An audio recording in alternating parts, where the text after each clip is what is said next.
Hi folks, welcome to episode 20 of the Epochs of the Lotus Eaters. I'm joined by Bo, and this week we're going to be talking about the Sea Peoples. I really enjoy the Sea Peoples because of the historical mystery surrounding them, but they appear to be somewhat responsible for the Bronze Age collapse, which is possibly something we should talk about another time. But so the Sea Peoples have been weirdly shrouded in mystery. Where did they come from? Who could they have been? But I actually think there's more than enough evidence to make an inductive argument that we can pretty much guess. We can be pretty certain of where they came from, right? They came from Greece. I'm pretty sure of it. Okay. I disagree a bit. Oh, really? I just think it's more complicated. Of course. I'm obviously I think maybe well, we can get into it when we get into it in detail, but I think maybe it were more than one people's. But well, that's why it's interesting, isn't it? Because it's so Entirely far back we're talking here. Yeah. Let's put it in some context. We're talking the 12th century, 11th, 12th, 13th century BC. Yeah. So that's much older than anything else we've talked about in epochs, isn't it? Yeah, it's like 3,500 years ago, basically. Right, yeah. So it's a very long time ago. Yeah. And it was in a period of rampant destruction, the complete collapse. Because in this period leading up to this, there are like four great empires that rule the Eastern Mediterranean and Middle Eastern world. So you've got like the Babylonians, Assyrians, the Hittites, and the Egyptians. And off to the west in Europe, you've got tribes and barbarians and things. And for some reason, there's this massive apocalyptic event in which only the Egyptians and Assyrians empires seem to survive. The Hittite Empire is destroyed completely. Everything along the eastern coast and eastern seaboard of the Mediterranean is just destroyed and sacked and burnt down. And the question is why? And it seems to be laid at the feet of whoever the Sea People are. They seem to be a group of incredibly proficient marauders who just go around burning everything down. And the question is, well, who are they? Why did they come? Where do they come from? And you always get people pointing out, well, look at the Minoan reliefs in Crete. They haven't even got a single depiction of weaponry in their art, so it can't have been them. And okay, fair enough. It's a good argument. You know, it's obviously not a warlike culture. I've been there, actually, and they are very nice reliefs, but there's nothing, warlike about them. It's true. And so this being the setting, and again, it's such a long time ago. It's during the Bronze Age, so iron hasn't really been invented yet. So who do we think that the Sea Peoples are? Who does mainstream scholarship suggest? Right. Well, you've placed it quite rightly, right on the cusp of the end of the Bronze Age and the start of the Iron Age. And anyone who knows the history knows there's not like a single day. No.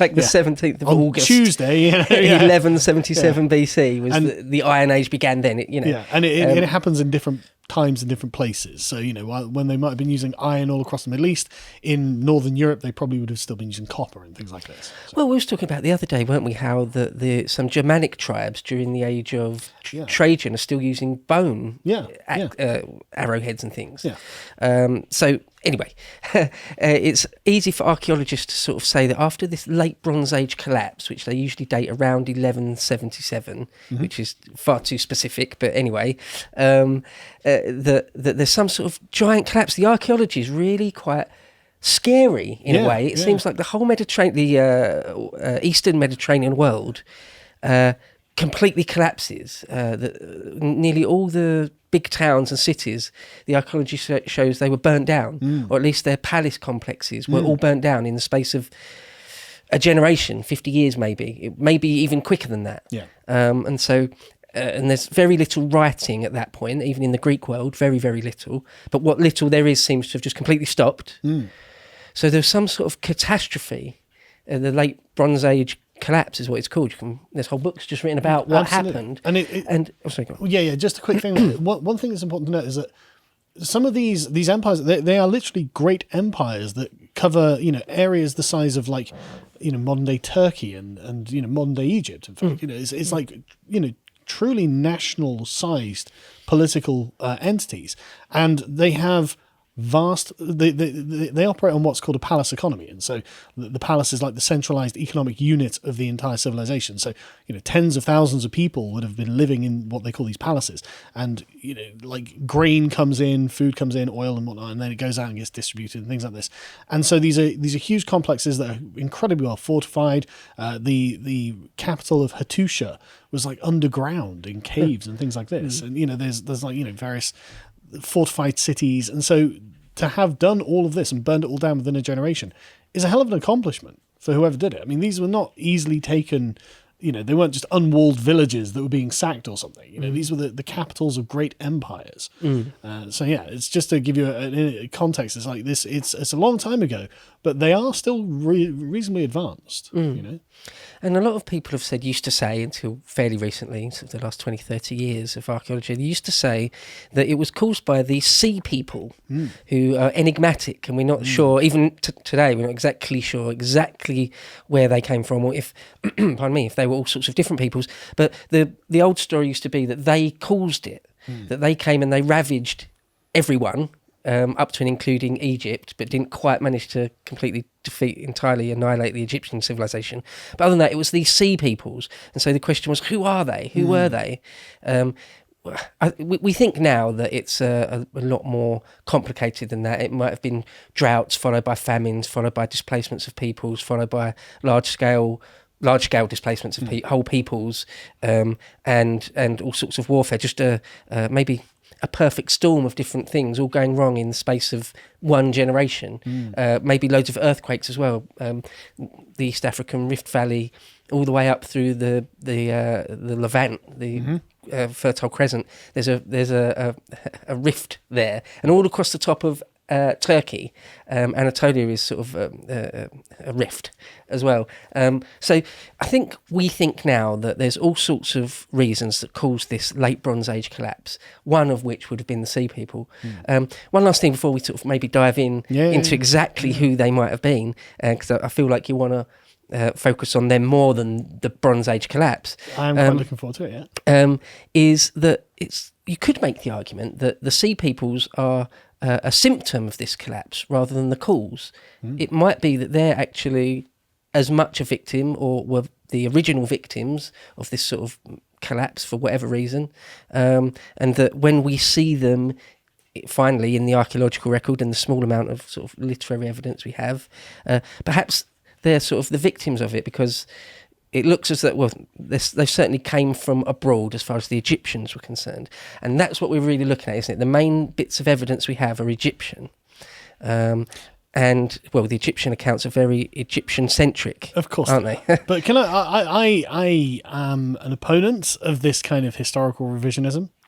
I think that the Sea Peoples did something wrong and should be rightly blamed for being the marauding barbarians that they are, and shouldn't be seen as the victims of historical circumstance. I'm going to firmly defend this point, and I think that we can. But right, so let's get into what happened then. Okay, so there's a place in Egypt, one of the various sites of interest, and it's called Medinet Habu. Medinet Habu. It's like a palace complex site, a bit like Karnak, looks a bit like a slightly smaller Karnak. Yeah. So you can imagine the sort of thing. And there's all sorts of frescoes and low and high relief and sculptures, inscriptions, and all sorts of hieroglyphs and things. And it tells us of the age of Ramesses III, whose reign straddles this sort of kind of famous year of 1177. We can get into how accurate that number is. And at Medinet Habu, it shows what we call the Sea Peoples invading or attempting to invade Egypt, and Ramesses III beating them. Now we know that it's sort of propaganda. It's putting everything in the most rosy light possible, as far as the Egyptians are concerned. But this isn't like unique to the Egyptians or anything. Every Middle Eastern king or emperor always had just glowing propaganda of how I succeeded for my entire reign and nothing bad ever happened. So it's not unusual. Yeah, the Egyptians do stuff in the Assyrian mould where the king is just completely dominant and all-powerful and never suffers any sort of reverse. One lecturer I was listening to recently said that the Egyptians never lost, they just kept winning closer and closer to home. Which is funny, a funny way of putting it. But what does seem to be absolutely clear is there are at least two waves of these sea people that invaded Egypt. One in about 1204, roughly. This is all BC.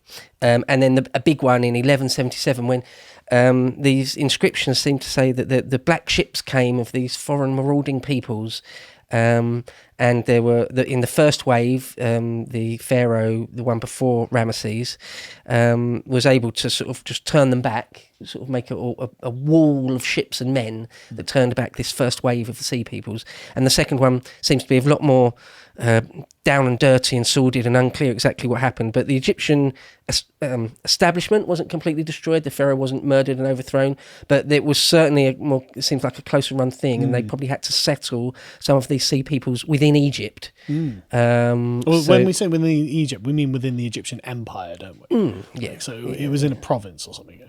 Yeah, so Egypt, by this point, to put it in some perspective, the pyramids are 1,000 years older than what we're talking about. It's like the 2500s BC, roughly, when we think maybe the pyramids were built. So if we're talking... Not by aliens, by the way. I think just a quick note on that. I think they've done some evidence on some research on sort of the lichens on some of the stones on the Great Pyramid, and it does look like it is from about 24, 25, 2600 BC. So in and around then, that's this sort of official line. But some people say it's much older than that. Yeah, but the Egyptology, the dating of it, I'm not an expert on it at all, but I'm aware that there are arguments where like there are entire like millennia that are in doubt. And things like this. And it's like, but this could all be wrong, and it could be 1,000 years older or 1,000 years younger. It's like, it could be. Because we've got sort of king lists, what they call king lists, which go back for thousands and thousands and thousands, like 10,000 BC or something. And so quite a lot of modern archaeologists say, well, this is nonsense. This can't be correct. But who knows? That's right. Either way, by the time we get to the age of sort of Ramesses III, although it's kind of unclear and not perfectly, it's not perfectly clear, it's still quite good.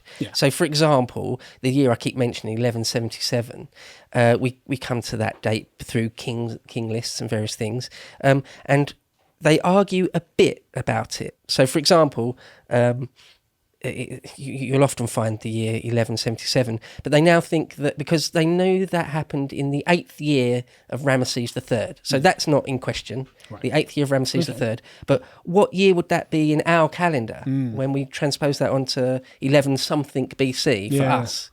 So they now think that maybe it was actually 1186 or 1184. It's 3,000 years ago. I don't think we need to quibble still that pretty much good, about right? it. It's still pretty good. Pretty good. Yeah, it's pretty good. And I'm not that bothered whether it's a couple of years out. Right. But the point is that it's not sort of all perfectly clear, but it's pretty good. So, anyways, regardless of all that, what we also get at Medinet Habu is not only some sort of chronicle of these sea peoples trying to invade Egypt, but we also, it tells us who they were, who the Egyptians thought they were. And there's depictions of battle scenes and lots of hands being cut off and the pharaoh treading people under his feet, and lots of depictions of ships, of people coming in ships. So that's why they've been called the sea people.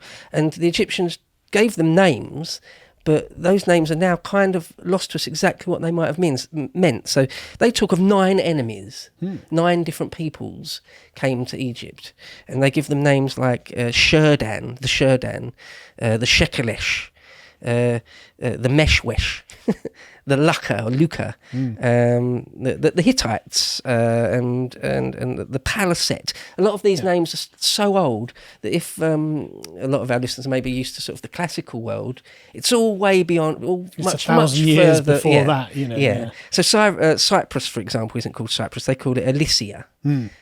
So all these things have got completely different names to what we're used to. And they're being filtered through multiple languages as well. And so we don't really know how they would have pronounced it at all, because obviously there's no one who was around who speaks the language now, and the language has changed so much over the intervening millennia that we are doing our best to reconstruct it. So yeah.